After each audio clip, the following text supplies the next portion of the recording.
my gosh. Okay, welcome back, everybody, to the Play on Words podcast. I'm so excited to dive into this conversation with the woman who needs no introduction, Naomi O'Brien. We're going to talk about science of reading and how it's not a trend and it's not just phonics. And hopefully, she is going to give us some of her magic, whether you're a teacher finishing the year or a parent listening to this episode. Naomi, I'm so glad you're here.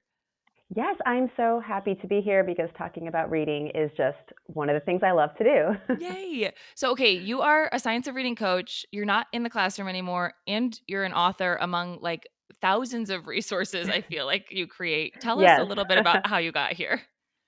Yeah, so when I started teaching back in 2010, I was in kindergarten and there just weren't the resources that I wanted. And I don't know if it was just intuition or what, but there were just some of the things that we had to do that I was like, this is not going to help my students. And I would just make stuff. I just was always good at creating stuff.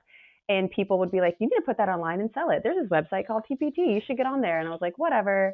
But I finally did it the next year and it just kind of took off because I was always like, well, if I need this, then someone else needs it too.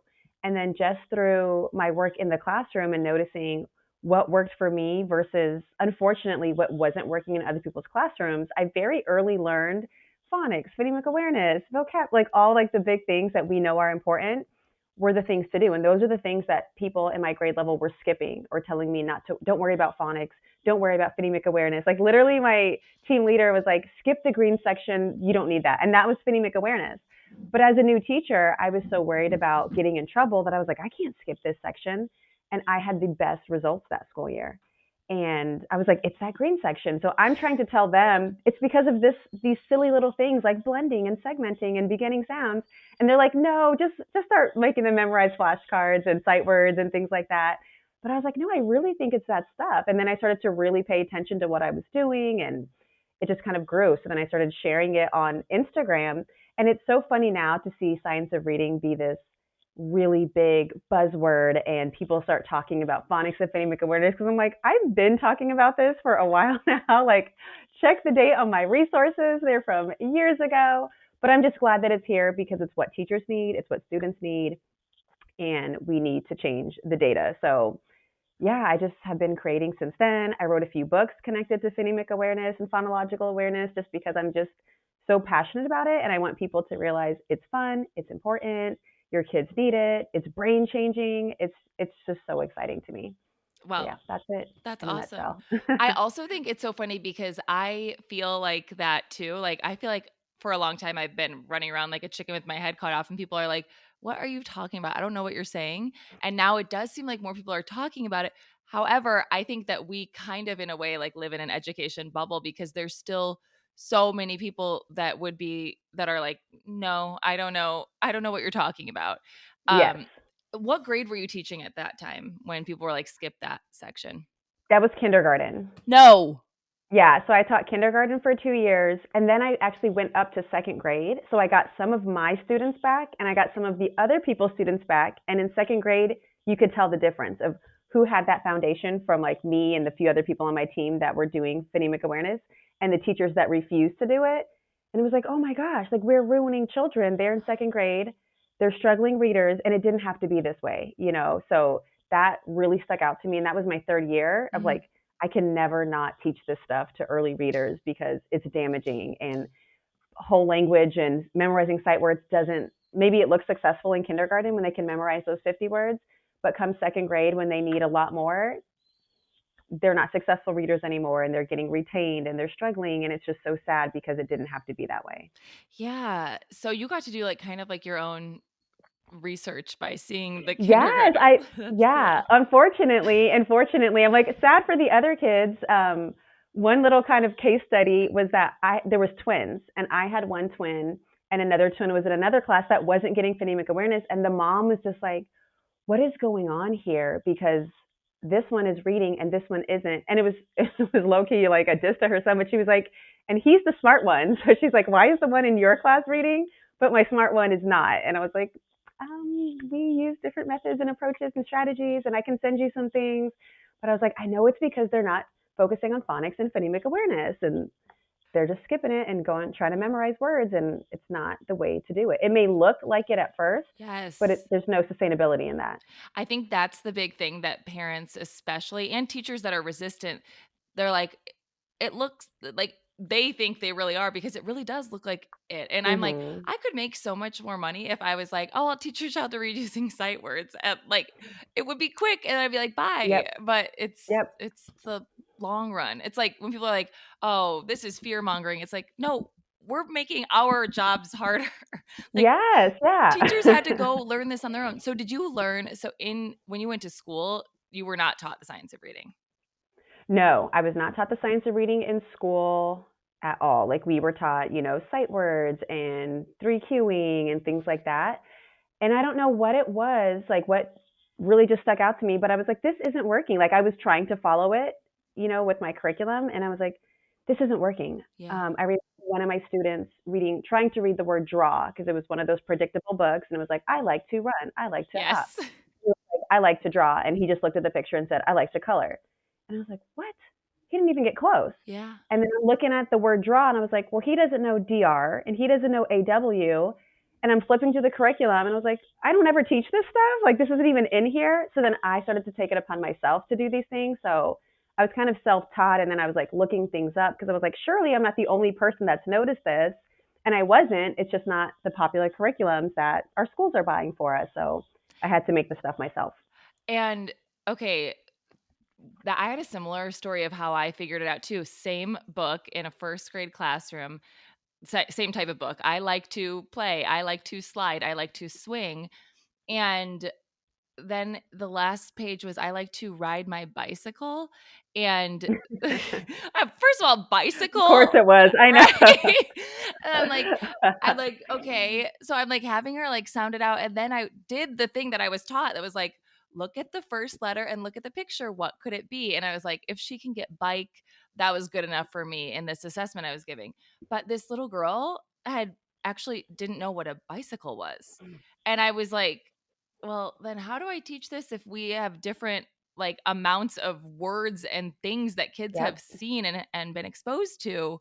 And now, of course, like you and I know, like it's just crazy that it shouldn't be a lottery, but like it is that like a It certain is. twin would get you and not Yep. another teacher. So you Yeah. taught yourself and made your own resources, but you didn't get in trouble doing that. I didn't because of my data. I've always worked in really low performing Title One schools where certain data was just expected and the low data wasn't surprising. So when I would come in and this class would just be off the charts, like my first year, people were like, "Oh, well, you must have got lucky. They must have just given you these certain kids." And they kind of said the same thing the second year as well. But then when it kept happening, and I kind of thought the same thing too. I was like, maybe I am getting lucky because I'm just a first year teacher. Why would I have better data than this 13-year teacher? But then I was like, no, like my fourth year, I was like, I'm doing this on purpose. It's all the stuff that I'm strategically doing. I'm creating readers on purpose. And then when I started to find research to support what I said, I felt more confident kind of being more vocal about it and pushing back. Because I would kind of do it secretly, and I'm like, I hope it's going to work this year. And like people were like, what are you doing? These kids are reading. Or the next year, the teachers would be like, I've never gotten kids this prepared for first grade or this prepared for second grade. What did you do last year? And I'm like, phonics, phonemic awareness, vocabulary, fluency. So I was like, okay, I'm really doing this on purpose. And then I started reading more about it to really make sure I knew what I was doing. And I was like, yeah, this is backing it up. And then I was learning new strategies of stuff that I didn't know. So I just kind of self-taught myself along the way. And then the data was there to back up what I was doing, and the research was there to back up what I was doing. And I was like, okay, I'm onto something, and this is what the research says. That's not new. Is that I was like, oh my gosh, I'm the only one that knows about this, and I was like, oh no, it's been out here for years.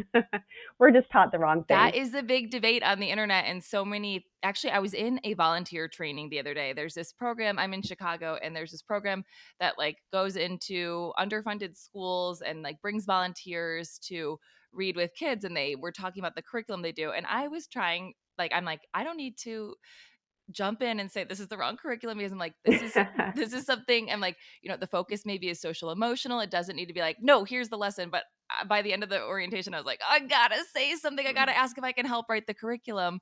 But they were teaching, like sight words are words like how and the that are irregular. And so one of the stations will be to teach kids to just memorize these words, and you'll help them with flashcards. Yeah, no, that was You exactly gotta my say face. something. You gotta say something. I did. I know. So in the orientation, it was virtual, and I was like, oh, like, and I was like, okay, just ask at the end, ask at the end. But then, luckily, someone else at the end was like, now you said something about sight words. I think there's this thing called reading wars that it was a retired teacher, and she was like, is that a swing in the reading wars, or what are people saying? And I was like, oh, people do know about this. Okay, yeah. Can you talk about, okay, so I want to talk about why people think it's a swing, but it's really old research, but like how that falls into, if like, I think like there's a certain generation that puts it under reading wars still. Can you Yes. talk about that a And I little? hate it because it's not a matter of, well, this is my approach and this is your approach. Either way, we'll get a reader. It's just, what do you prefer?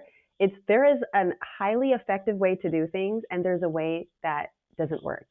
And you are harming kids when you do the other way. So I'm like, it's not a war because there's no even equality at all. It's not just about like, well, I like it like this, you like it like that.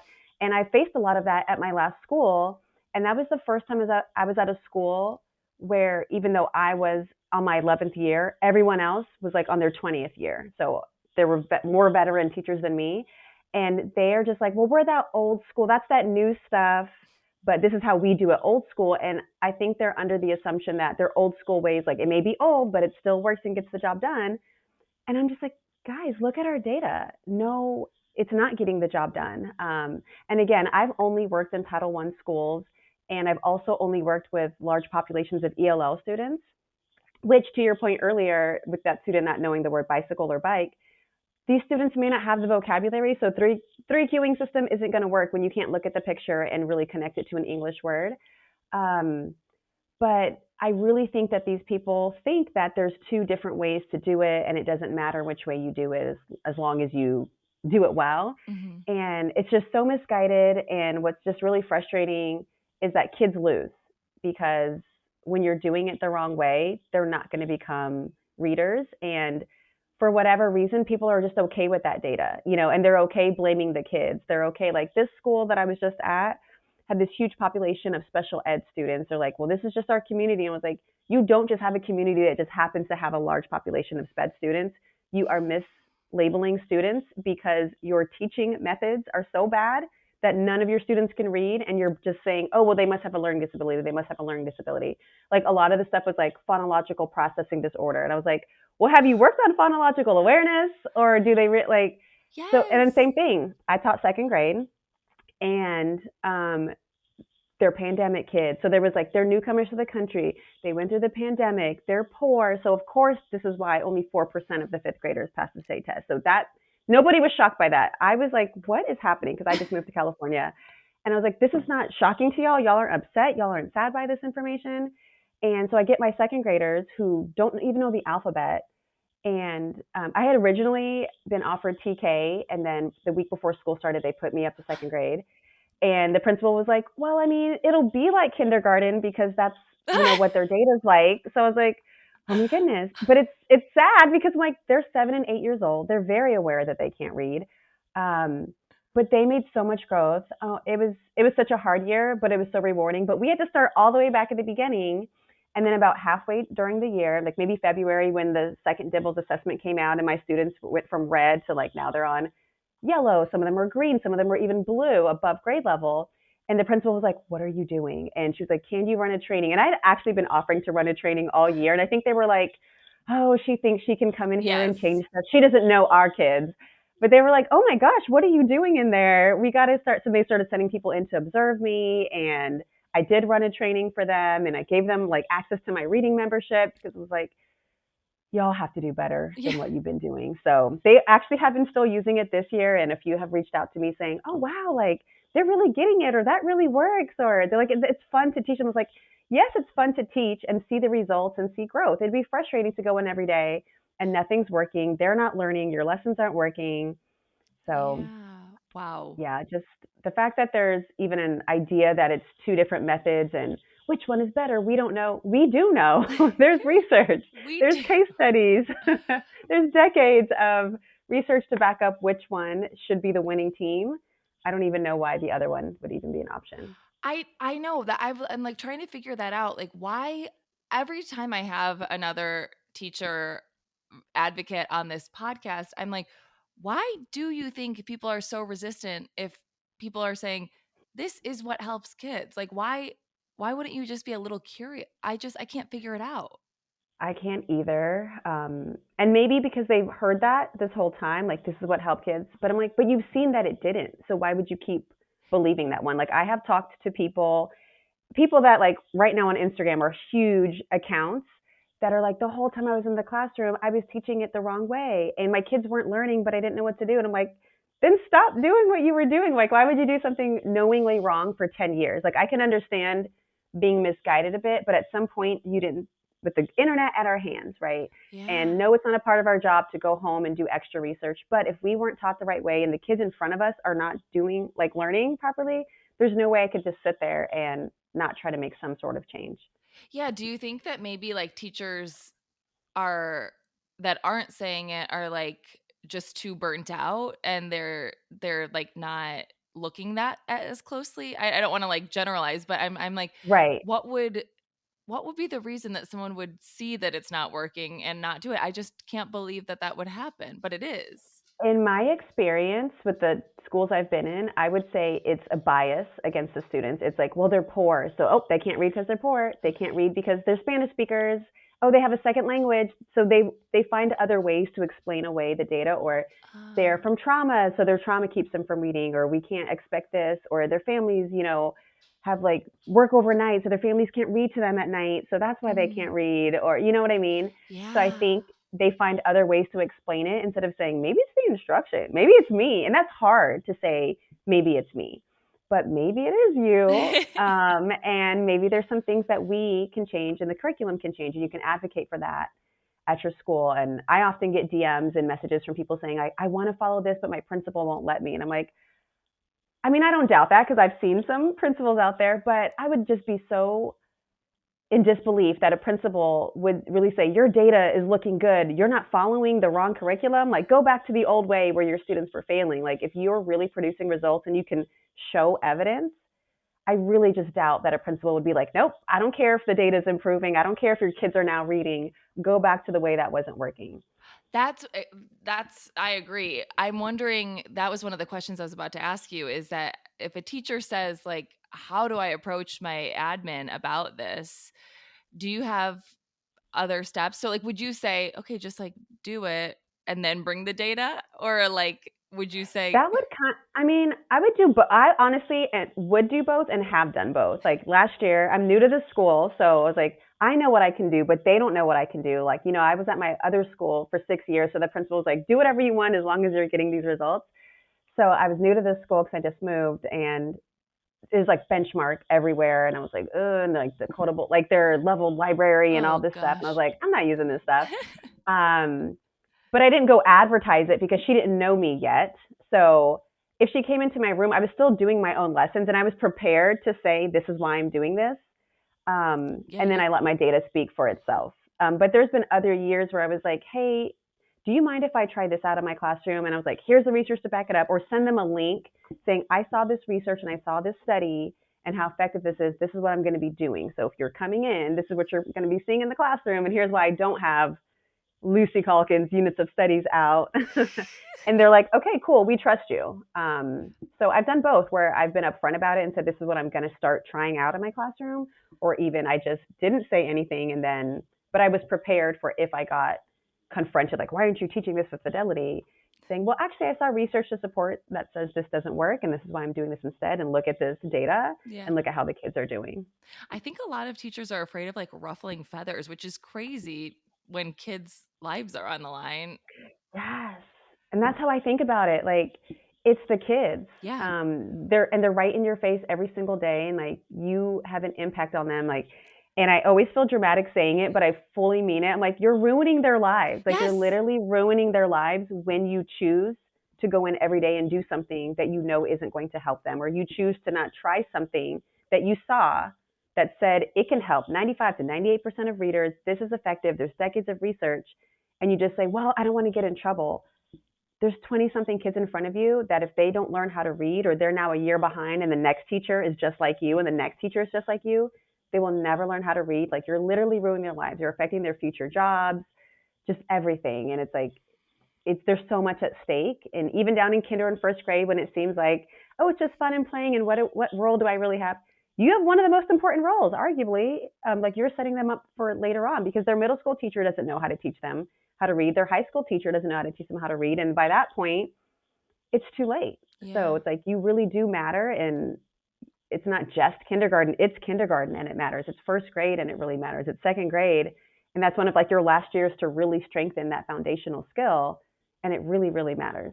Yeah, I just answered a parent question and on our blog the other day that that was like, a parent said, "I don't want to be rude. How do I ask my child's teacher about this?" And I was like, it's actually rude not to ask. Like, Yeah. the way you can deliver it, of course, like, you don't want to be like, "Hey, I know more than you."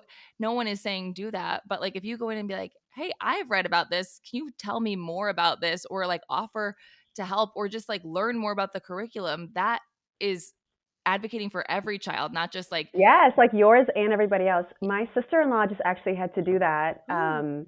Her kid is in kindergarten, and around December, she was like, they started sending home sight word lists. She's like, and I saw on your page that that's not okay. Like, what do I do? She's like, I'm just going to start sending her stuff from your page. And she was like, I'm so scared. She's like, because what if she starts mistreating him? Or what if, but she was like, oh my gosh, she was so receptive. And the whole school like overhauled their curriculum, and she was like, I told her that you said to like bring in dry erase boards and to have them like add writing to it. And like, they're doing all of these new things now. And the teacher was actually really thankful, because she Yes. noticed she didn't feel like it was right, but she also didn't know what else to do. And I feel like that's a lot of teachers. Yes. It's not right. They don't know what else to do, and they don't have the time to really do all of that extra research or something like that. So they just do what they know and hope for the best. Mhm. So she was actually very thankful that Kara came in and was like, hey, I saw this different way you could be teaching sight words where they're actually reading them, not memorizing a list. Because I'm like, how is the first list A and then like? I was like, that's a silent E. Down. I was like, there's a diphthong in there. I'm like, and they're like, oh, these are the easy beginner words. It's like, but if you're really paying attention to the phonics elements, no, they're not. And I don't see how people can see that and it just not click and be like, oh my gosh. Because I have sent home sight word lists before back in the day. Same. And then once I saw that difference, I was like, oh my goodness, I can't believe I ever thought that that was okay. Immediate switch, not like, well, they both work. Because I was like, did I get them to memorize it? Yes. Did they probably remember them in second grade? No. So yeah. Oh, I just remembered when you were saying that. I remember a parent teacher conference of kindergartners, and I was talking about teaching them sight words. And I was like, if they like look at the word like and say said, like, that's okay. They're on the right track. Close enough. I was like, that's showing that that they like know that it's the same amount of You take letters. care, right. Oh gosh, we're like, it's the meaning that matters most. Oh my gosh, how uh, embarrassing.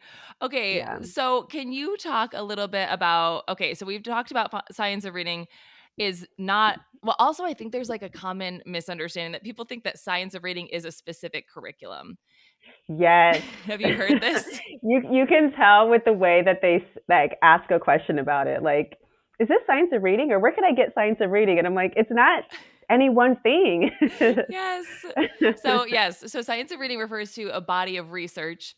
Yes. And I think, well, what are some, actually, I was going to say let's solve some of the things, but what are some things that you hear, people misconceptions you hear about what people think the science of reading is? I think they just think like it's a phonics and phonemic awareness program. They'll think that it is an actual curriculum. They'll look at something and be like, is this science of reading? And I'm like, what you mean to say is like, is this supported by the research that's within the body of, like work that is the evidence that's like the science behind reading. Yes. So like I almost started to change some of my language of like, this is supported by the research or the science behind the research of reading, or like neuroscientists would say this, because they just think it's one thing, and it's the way you have to think about it. And if like, is it supported by the research that says this is how your brain learns to read, or this would help your brain learn to read, or take in this information in a certain way, and is it the most effective way to do it? Like, that is the science of reading, not just like, is this worksheet SOR? And it's like, what? Is this It's like semantics, but also I'm like, I really feel like you don't get it then if you ask that way. I know.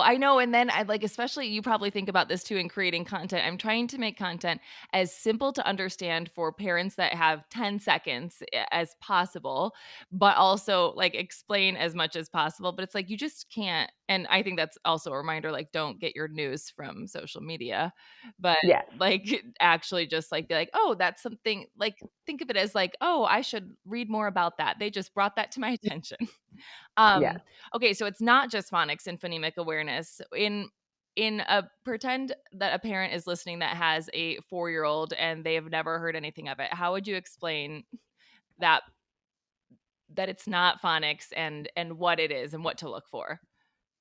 Yeah, I think, well, when I do talk to parents or teachers, I'm just like, it is just the best practices when it comes to reading.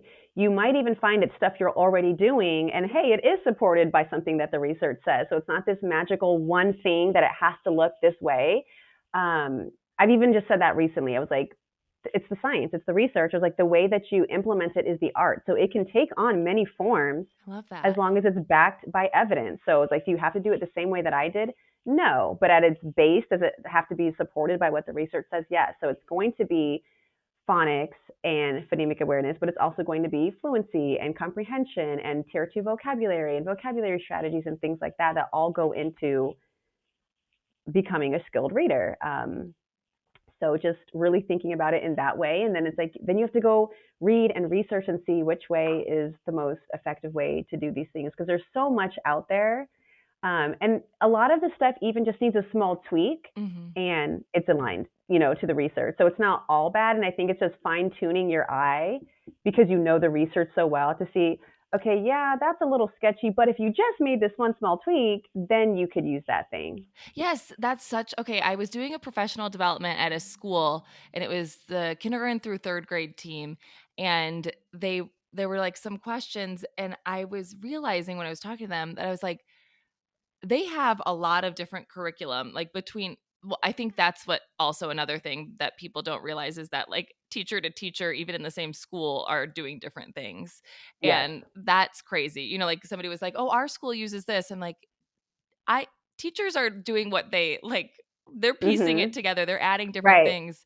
So that's an annoying thing of itself. But I realized that they had all this curriculum. They had Orton Gillingham stuff, they had UFly, they had all these things, but they weren't trained. And so it they didn't really know what to do with it. And I think Yes. that that's such a good reminder that you're like, as long as if you know the science, you just can look at anything and tweak it. Like the curriculum doesn't Mm-hmm. really matter. You'll be like, okay, this is it. Okay, here's how I can make it more Yes. aligned. So Yep. do you have a Yeah. favorite? Oh, sorry, go ahead. I was going to say, even when they have that stuff, because the school that I just came from, they had Haggerty. Okay. And I was like, oh my gosh, great, they have Haggerty. And then I started to kind of see how people were using it. And I was like, oh no, Yeah. I never thought that you could use Haggerty the wrong way, but just not, like focusing on letters or they're saying the sounds the wrong way or, and I was like, oh my goodness. So even with the right stuff like UFly or OG or this, if you're not trained properly and you don't really understand what you're doing and why you're doing it, it can still be used the wrong way. And that's really scary because then you would have someone being like, okay, I'm good to go. I'm trained. I went to this training. I got letters. I got this. And then they're still going back and implementing it in the wrong way. So then they can say, see, this didn't work. This was just another pendulum swing. And it's like, no, it's still you. Yeah. So, I think I read somewhere recently that strong phonics instruction without strong or no strong phonics activities without strong phonics phonics instruction is going nowhere. And mm-hmm. I think that means like for kids, but I also think for like the teachers that if they don't have the training, they're like it's like kind of like if you like have the manual to go into surgery, but you don't have the training. And then you're Yes. like, wait, oh, Yeah. shoot, this was step three, Am but I doing this right? yeah. Yeah. Yeah. Agreed. Oh Agreed. gosh. Agreed. This is a big question, but do you have any thoughts on how we get every teacher trained? I was just going to say that. I was like, so what What? is the solution to Oh. that? Like, what is the solution to that? because it's scary. And I just don't know. I think college, I guess, has to do a better job preparing teachers so that they're coming out of the gate and they already know what they're doing, and then they build that confidence like when they're actually in the classroom Hmm. with students, because then that's another part of it where there's some stuff, in the research that sounds good in theory, and then in the classroom you may have to make tweaks based on the kids in front of you, and it may not work as perfectly as it did in the research or the case study. So just the amount of skill you have to be able to go in and implement all of this stuff and make changes in the moment based on what the kids are saying or doing, it's a lot, but Yeah, it's it important to is. know. Oh my gosh. Okay, so it's not a trend, it's not phonics only, and it's also not a curriculum. What, like what is there to know about how parents can support their kids at home besides advocating for their kids at school? Like, do you have a start here thought for parents? Or maybe summer's coming up and people are like, okay, well, then how do I support my kid?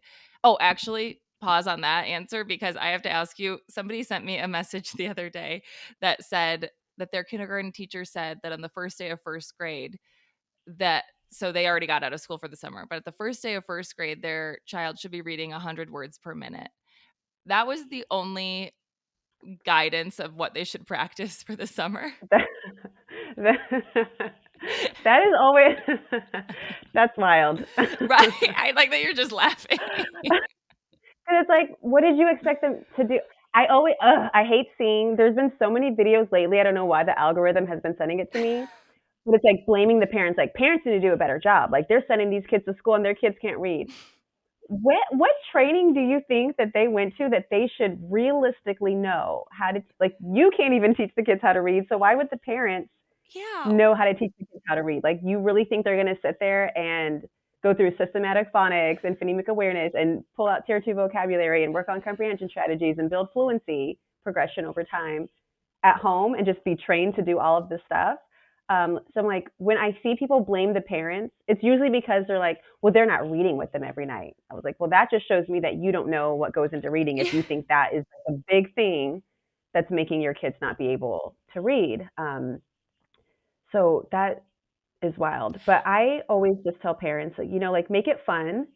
There's so many activities you can do that build phonological awareness, because I feel like that is one of the biggest things that they are not getting at school. Like they may get some sort of phonics, but phonemic awareness is usually missing. So like play these sound games, which is why I even wrote those books. Mm. So like it is fun. There's no natural way to practice it. So go out of your way to make it fun, make it a game. And it's changing their brains. It's helping their brains be able to isolate individual sounds. So ask about beginning sounds and ending sounds and play like a I Spy kind of game, but you're saying the sounds in the word instead of just, saying the whole word or saying the sound it ends with or the sound in the middle, things like that. And start as early as possible. I know there's a lot of teachers that will say, oh, they're just a little bit immature. They'll grow up over the summer and their reading will kick in next year. It's like, it doesn't just kick in. It literally has to be taught. So don't wait around. And advocate for sure. And then the earlier, the better, because I'd rather, teach them young. It's why I don't even like teaching second grade, because like what I found for my first year in second grade, even though I was this really strong reading teacher, it took so much more time to try to undo what these kids knew and then reteach them the right way before the end of the year. And I was like, the ones that came to me and they already were where they're supposed to be, like they took off.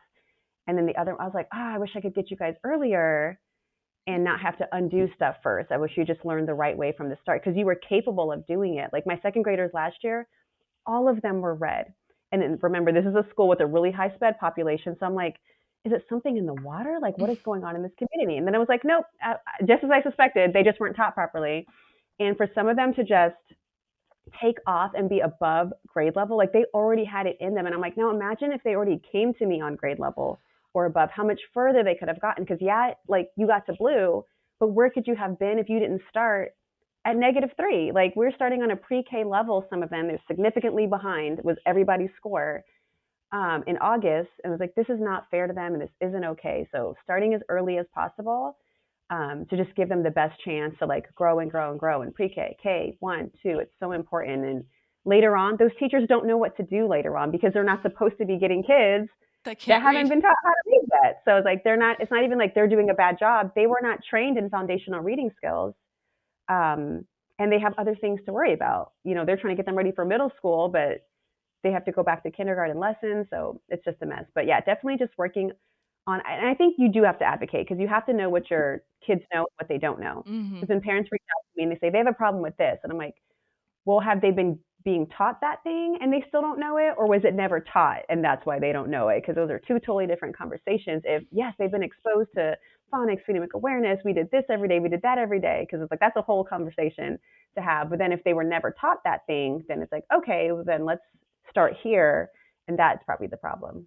Yeah, this is the first time I heard this term was someone on my podcast. They said, is it wait, dyslexia or dystechia? And I love that. I know I was like, did you make that up? She's like, no. I love that. But I feel like you can't say that though, because Yeah. then people are like, you're shaming teachers. And I'm like, Yeah, exactly. well, No. do we deserve it though? Well, and I'm like, no, I am one of the teachers also. Like, it's like students are being failed, but also like teachers are also the ones that are like being gaslit because like we paid for our education and didn't get the Yeah. training we needed. So Yep. no one is like blaming the teachers. We're saying like at, teachers are also the victims here. But Yeah. when you realize it, you have to do something about it. Yes. For Um, sure. yeah. So, do you have a favorite assessment? So, backing it up, meaning like parents, if a parent says, okay, my child's teacher said work on getting them to read 100 words per minute, I was like, well, maybe ask follow-up questions like what kind of words, like what's her spelling, developmental spelling level, what spelling patterns have been taught, Yes. what kind of decodable. Do you have like a, if a parent wants to do it, or like if you're a teacher, the teacher's like, I don't know, all I have is a running record, I don't know what other kind of data to give parents of what they should work on kindergarten into first grade this summer?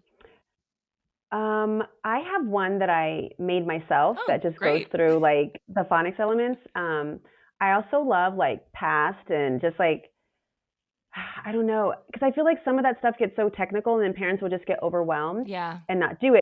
Not the kind of stuff they should be doing. Like the right. teacher should be giving them specific things. But I always say to look up like some phonics patterns, find out what your kids know and what they don't know, and then just start teaching them the ones that they don't know. Like, and just do the best you can, because like you're not going to go get yourself fully trained and certified to be like this highly effective reading teacher over the summer. So just do the best that you can, because you honestly should be able to just rely on the school system. And I was like, go to phonics videos if you can, make it fun, work on phonemic awareness, get in those vocabulary words. I was like, pause a show and stop and ask them like, what's going on? I was like, you can work on comprehension in fun ways, I love that. and just not make it too schooly, because I also have heard from parents where they're the teacher and the parent, they butt heads with their kids a lot, Yes.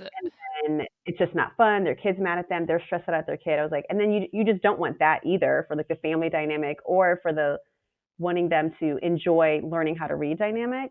So it's like you don't want to do so much damage that like they go back to school, they hate reading instruction because they've been like pestered all summer or like they've been getting in trouble all summer. So I'm just like, make it as fun as possible. And but you have to ask those questions first. And then if the teacher doesn't know it, then that's a problem that I would escalate to the principal, because why doesn't the teacher know which phonics elements my students know and don't know? Like, have you been working on phonological awareness? Like, do they have to work on blending, segmenting? Can they isolate sounds? Can they segment sounds? What vocabulary have you covered? So ask those questions, and then that can be an eye opener to you that it's not happening, and then you have to continue to advocate for it. Yeah. Okay, one last question for you. And I don't know if I didn't give you this question before, but I'm just looking at the questions that parents asked. Yeah. What would you say about like how does the science of reading inform differentiated instruction, like for diverse needs? So this one specifically said my son's autistic. Is the science of reading going to work for him? Does it look different? Um, do you have anything to say about that? It does work for him. And I've taught like so many autistic students over the years. And yes, like I feel like the systematic nature and like the repetition and things that go along with it, it just goes perfectly with autistic students. using my sound wall last year, one of my students, like that was the first thing he would come in and check to see if I unlocked a new sound. And he would like repeat it, look at it, like he knew exactly where it was. And it is intended to be the most effective for all readers, for the most amount of readers and get the most amount of impact. So yes, it is totally for autistic students as well.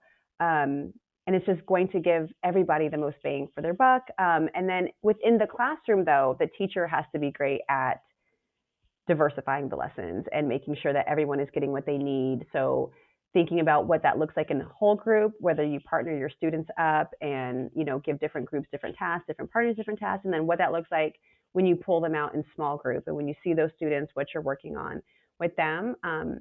And even a lot of that can be tricky for teachers because they're like, well, what are the rest of the kids doing? Or it's like, well, that's a behavior management problem. Yeah. That's a whole other conversation, but you have to be meeting the students where they are and giving them that instruction that they need at their level. And it is tricky, but it's also just a part of our jobs. I feel like that is part of the job that you have 20 something, maybe even 30 something students with different needs and different levels.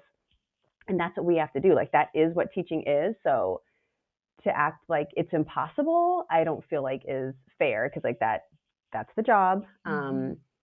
And we have to meet the needs of all of our learners on both ends of the spectrum, even like sometimes like I have a son who is very high performing and he is gifted and it's like, oh, well, he's fine. He doesn't need it. He can just go sit and read. And it's like, no, he comes to school to be challenged and learn new things just as well as anybody else. So whether it's your intervention group or your higher group, like they all come to school to have their needs met. So dig into that body of work, dig into that research and find something where they can be developing their skills in some way, even if every group's not working on the same thing at the same time. Like it's literally our job. It is. Would you say that there's ever a time that you should just have kids memorize words to read?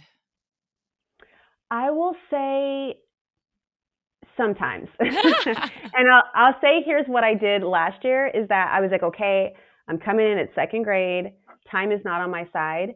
And there were just a few words I needed them to know early on because we weren't going to get there systematically yet. And I did say, I just need y'all to know that this is the word the. Like we haven't gone over the digraph yet. We haven't learned the E can make a schwa sound, but I just need you guys to know whenever you see this word, it's the.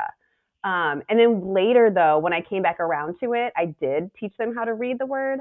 But there were just a few things that because it was second grade, I needed them to know it so they could write with it, so they could read with it early on. But then I still had to go back and teach them how to read it. So in that sense, yes, I did have to make it work. But I also knew that I wasn't going to like let it stay like that for the remainder of the year. Okay. And what are your thoughts on that? Oh gosh, that's a great question. Yeah, same. It's like such like a specific situation where like if it is like a 5th grade student and I'm trying to like help them with something specific and it's not like I have them for 8 weeks and I can do intervention with them, but like I'm helping them bridge in one subject or in one area, totally.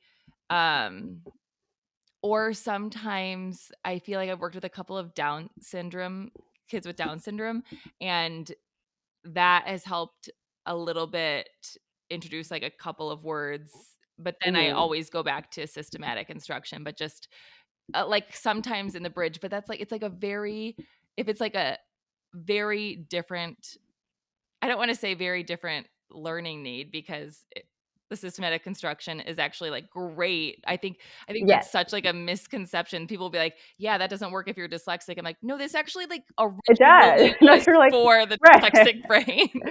Yeah. So like, no, actually it does. Yeah. I had a student get diagnosed last year and the mom was like, well, what does he have to do? Does he have to go to a different class now? And I was like, I promise you, like, I am skilled to work with your son. Like, he's going to stay right here and he's going to make growth. Like, I can guarantee it. And he did. Yay. I love it. So, okay. So are you still in the classroom or are you, I'm out this year. Okay. I was in for a while. I took off a year when I had my first son. Then I took off another year. Then the pandemic happened right when I had my baby. So I was out for 2 years. I went back in last year. And it's just really different out here in California. I don't know if it's California or Los Angeles, but there's no specials. So there was no breaks last year at all. Gosh. And that it was such a long and stressful day that I was like, I don't know that I could teach here. And that's how all the schools are set up. Oh, wow. So I'm back out this year just doing my like reading business full time because I can't teach out here. So okay, so we're gonna It's a link. lot. You have a sound wall. It sound that sounds like too much. And having kids and doing this on the side. Actually, one of the questions was, Yeah. can we ask her how she does everything? Really helpful husband. And I have an assistant who like checks my emails and stays on top of my schedule and then honestly like an unhealthy like lack of sleep. Like I'll be up 1, 2 o'clock in the morning and I'm like, I need to go to bed, but I gotta finish this thing. Wow. So Wow, good for you. Do you know your Enneagram yeah, number? I don't. Oh, I bet I'll you're a look into this. 3. A 3 is like the achiever. They're like, I will keep going. I will And do all these things. ADHD, the Yes.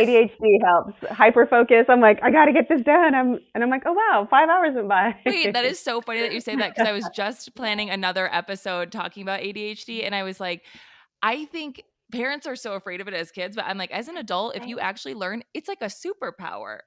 That's how I feel like it is. That is Yes. so funny. I'm like, it's like I heard a podcast from a psychologist say that it's like a Lamborghini brain, and it's like just like has like it you and everyone's trying to drive it like it's a Honda CRV.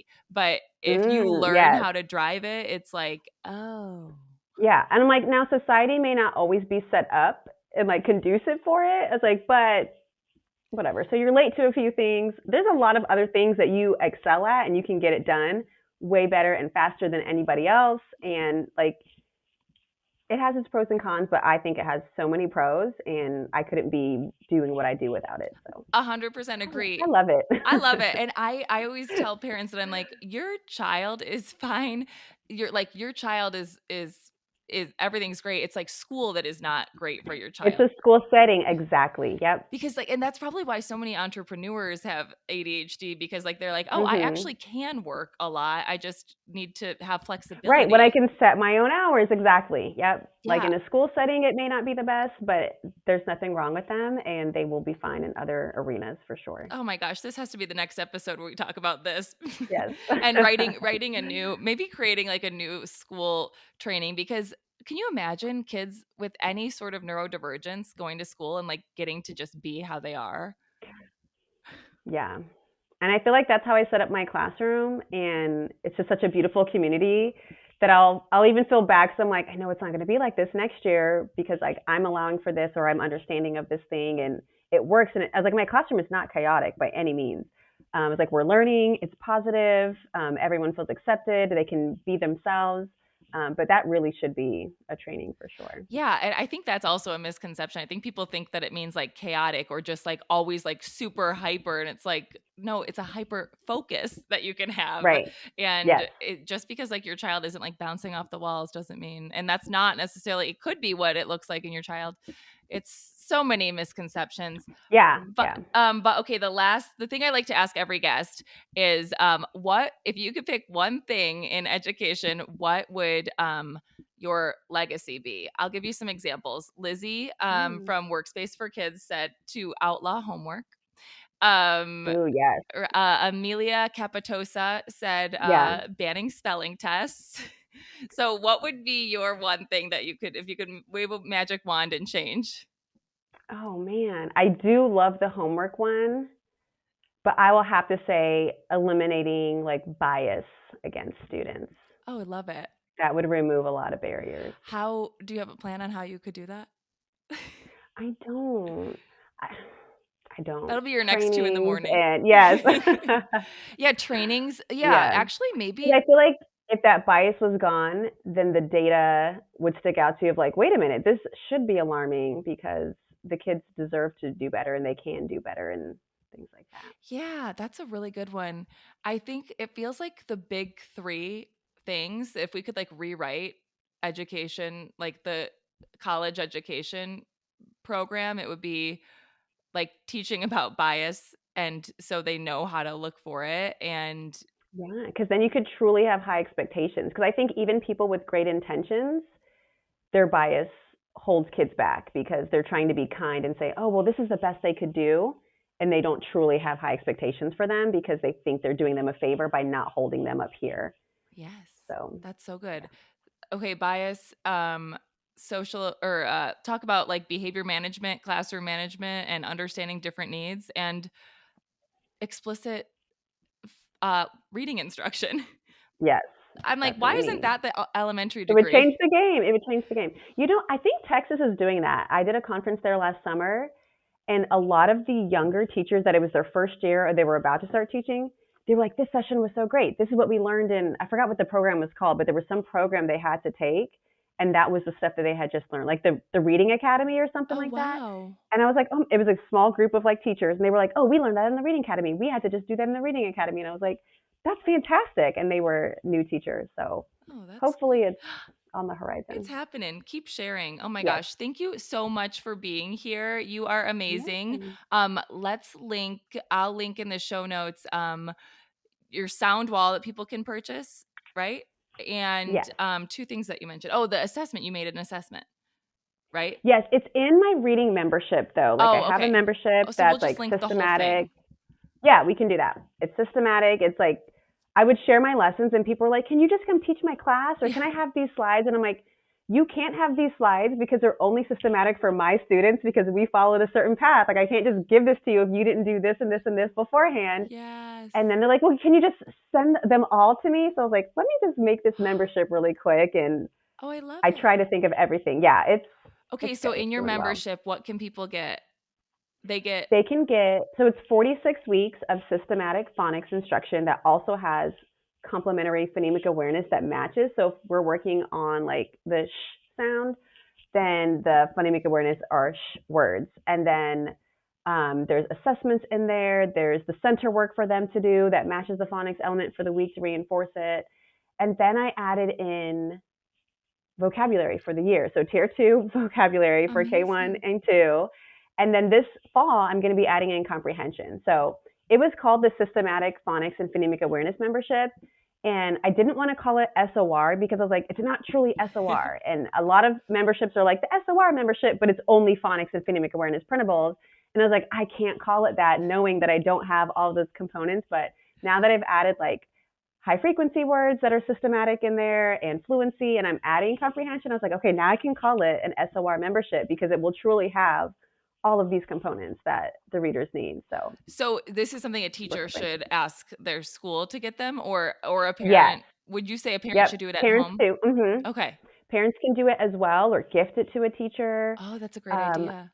I tell parents to like try to pick pieces of it because like it's a full lesson and like your kids don't want to come home from school and then have like a full 40-minute reading lesson Right. at home as well. So you can use it to supplement, but definitely at school, like I've had so many people just DM me and be like, "Oh my goodness, like my kids are reading. I've never had kids reading this early on in the school year." And I'm like, "Yes, Yes. like because it's working." So Yay. Oh my it's exciting. gosh. Wow. You are doing amazing things. I can't wait I'm to trying. see what you do the rest of this year. Yeah, thank you so much. It was Yes. fun to talk. Yes. Thank you for being here.